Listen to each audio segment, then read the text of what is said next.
Earlier this week, Omega gave us a drop of new 2021 watches, and today we're here to discuss the 5 things you absolutely need to know about the new collection. I think the thing that surprised me the most about the new Omega collection was the Seamaster 300 refresh, specifically with the sandwich dials and with the bronze gold case. I think, this is kind of a late entry for Omega into using bronze, but I'm not surprised that they took the time to get it right and to develop, something very specific and proprietary for the case.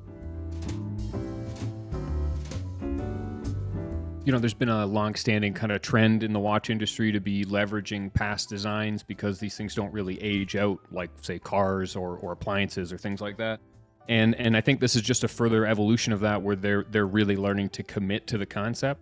So we're seeing a much more uniform use of things like color and tan lume and those sorts of things, whereas it might have been just on the bezel or just on the hands previously. It's on everything now, and it feels more cohesive now that brands like Omega and others have had time to kind of ease into the vintage effect trend. What I learned this week is that Omega doesn't see the Seamaster 300 as this little kind of like vintage enthusiast piece off to the side, but rather as a serious, important piece of their modern collection. They gave it a full refresh, a new aesthetic treatment. It's a Master Chronometer. This watch is everything a modern Omega needs to be and should be in an interesting, fun way.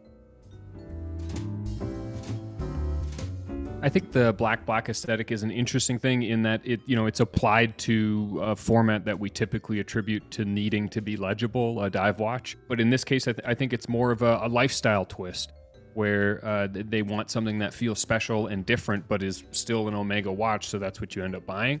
And I think that on that level, it achieves nicely. My favorite watch from the new Omega collection is probably the Seamaster 300. That's the one I'd want to buy. But if I wanted to just grab one of these watches and bring it and show some people and be like, look how cool this thing is, it would probably be the all-black diver.